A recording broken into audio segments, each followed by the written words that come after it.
Bonsoir la team PG, bonsoir à tout le monde, salut les amis, j'espère que vous allez bien. Nouvelle vidéo aujourd'hui, on va revenir vite fait sur le match d'hier gagné par le Paris Saint-Germain à 4-1 contre le FC Bruges. Et aussi, on va parler aussi de Wenger et Zidane. Est-ce que c'est le ticket gagnant? Est-ce que c'est le duo gagnant pour remplacer Leonardo au Paris Saint-Germain et Pochettino? On va en parler un petit peu plus tard dans la vidéo. Donc tout de suite les gars, je tiens à vous remercier pour tous les nouveaux abonnés, pour tous les abonnés. Franchement les gars, comme d'habitude, vous savez, je ne vais pas me répéter, mais ça fait grandir la chaîne. Et ça fait énormément plaisir. Donc continuez comme ça les frères, ça fait plaisir.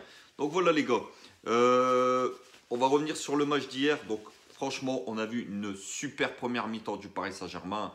On a vu un PSG qu'on a tous envie de voir. Un PSG pressé, pressé haut surtout.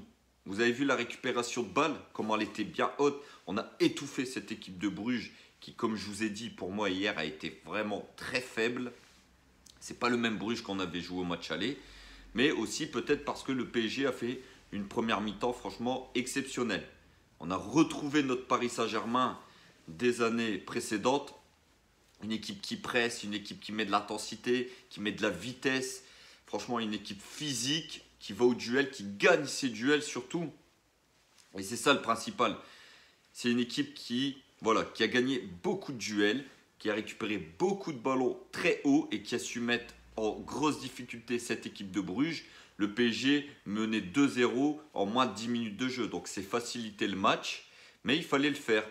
Il fallait le faire, c'était un match qui comptait un peu pour du beurre, mais il y avait aussi l'honneur et la fierté avant tout ça, c'était de s'imposer au Parc des Princes et de montrer un beau visage.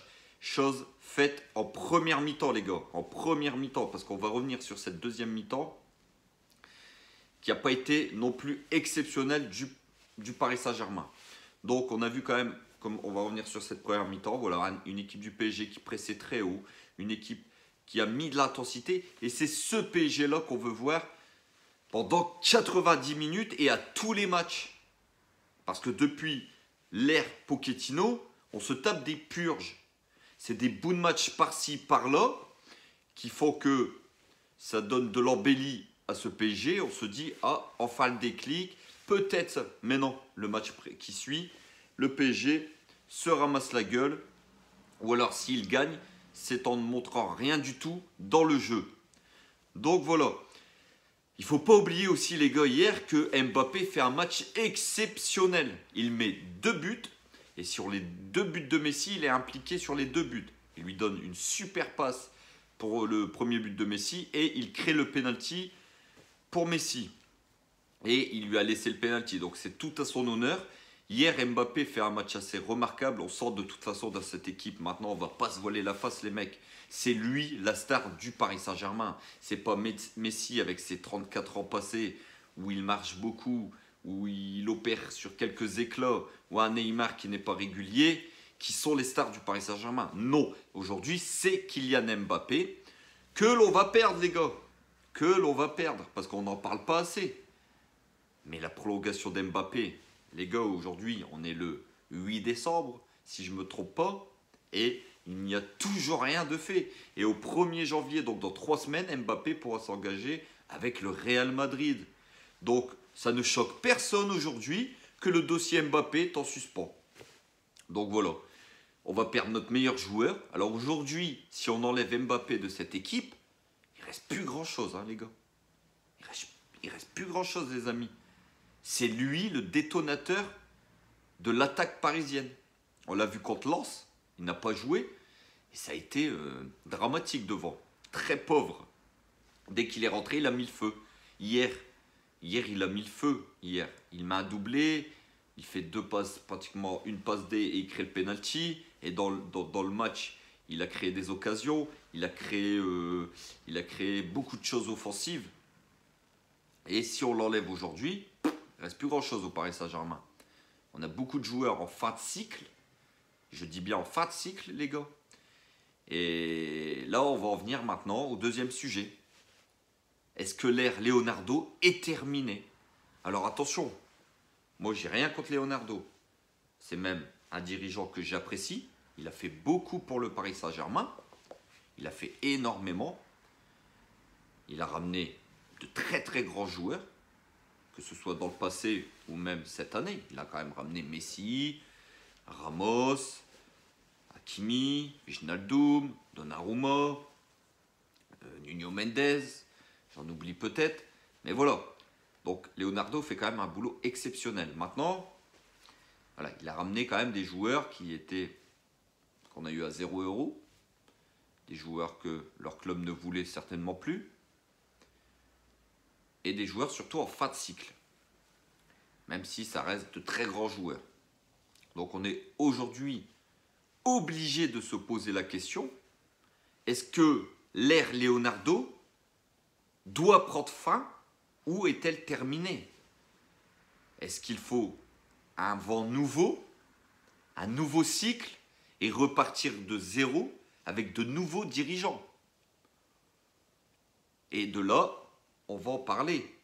Arsène Wenger et Zinedine Zidane. Alors, côté Zidane, on sait tous qu'actuellement il est à Paris avec ses amis. Est-ce que c'est une coïncidence? Ou est-ce que le PSG négocie avec Zidane pour y arriver au mois de janvier? Ce qui est fort possible quand on sait que le vestiaire n'adhère plus à la méthode Pochettino, quand on sait que le jeu du Paris Saint-Germain est catastrophique. On l'a vu hier en deuxième mi-temps contre Bruges. C'est pas anodin. C'est pas anodin que le PSG ait eu un trou d'air. C'est que les joueurs ne font pas les efforts. On a vu que dès que le milieu ou l'attaque ne faisait plus les efforts, le PSG était mis en difficulté. Donc, on sait que le PSG veut se séparer, ou les dirigeants veulent se séparer de Pochettino en sous-marin, bien sûr, parce qu'on ne le crie pas sous tous les toits. On fait ça tranquillement, dans le dos. Alors, est-ce que le PSG aujourd'hui négocie avec Zidane pour y arriver en mois de janvier? Moi, les mecs, je signe tout de suite. Parce que le Pochettino, je n'en peux plus. Je n'en peux plus. C'est pas la première mi-temps du match d'hier qui va me faire changer d'avis. C'est pas la première mi-temps du match d'hier qui va me faire changer d'avis. Ça, c'est hors de question. Moi, ce mec-là, je lui ai donné un peu de crédit au début. J'ai vu qu'au bout de quelques mois, le PSG n'avait pas progressé et au contraire, avait régressé. Alors après, on peut me dire ce qu'on veut, mais le PSG n'a pas progressé et au contraire, il a régressé depuis l'année dernière. Le mec n'est pas impliqué, il ne parle pas français, alors qu'il a quand même joué 2 ans en France. Il faut arrêter le cinéma. Il ne sait même pas parler un mot français. Le mec est hors sujet sur les questions. Il n'a pas l'air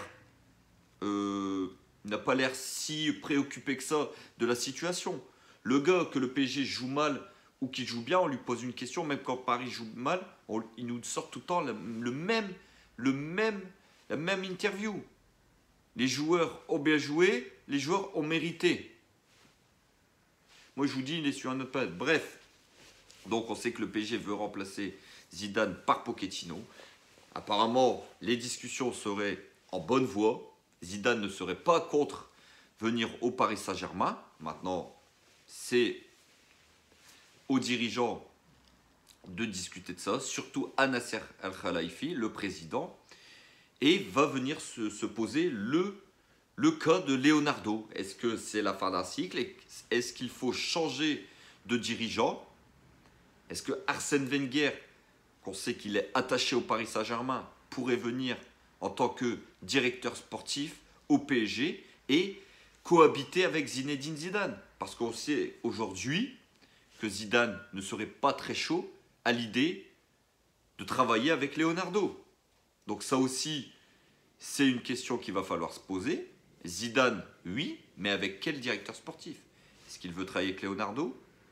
Est-ce que le PSG est sur Arsène Wenger réellement, malgré son âge quand même? Parce qu'il n'est pas vieux, Arsène Wenger. Est-ce qu'il a encore la force, l'envie de diriger un grand club comme le Paris Saint-Germain? Beaucoup de questions sont en suspens, les gars. Beaucoup de questions. De toute façon, tout va se décanter dans les semaines qui suivent, tout va se décanter pendant la trêve hivernale. Ça, c'est une certitude. Le cas de Pochettino, pour moi, va être réglé avec les derniers matchs avant la trêve.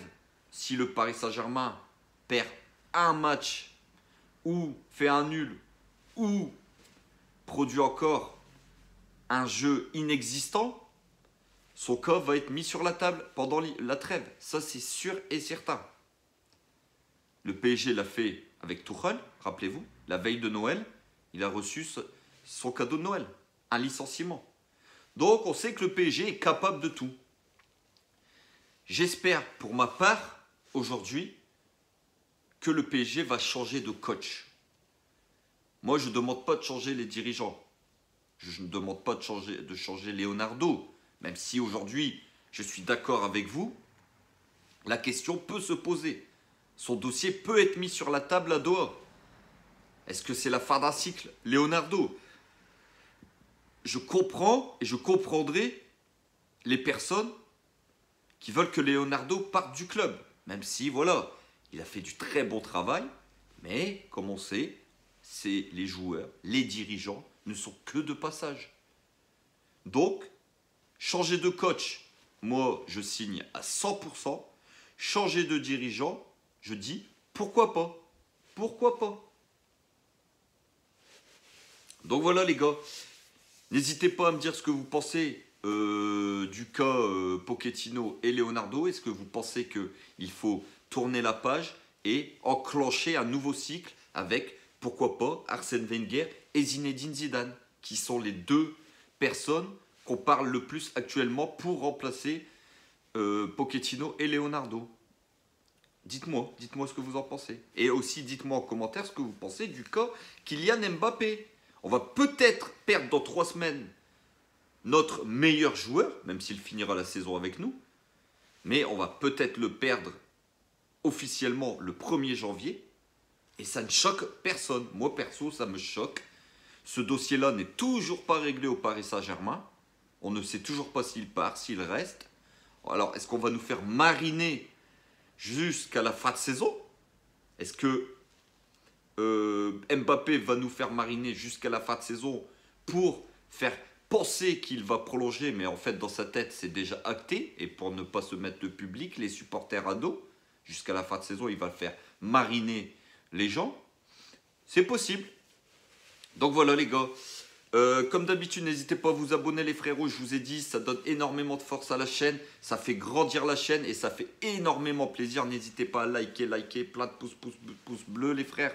N'hésitez pas à partager si vous voulez et n'hésitez pas à commenter la vidéo.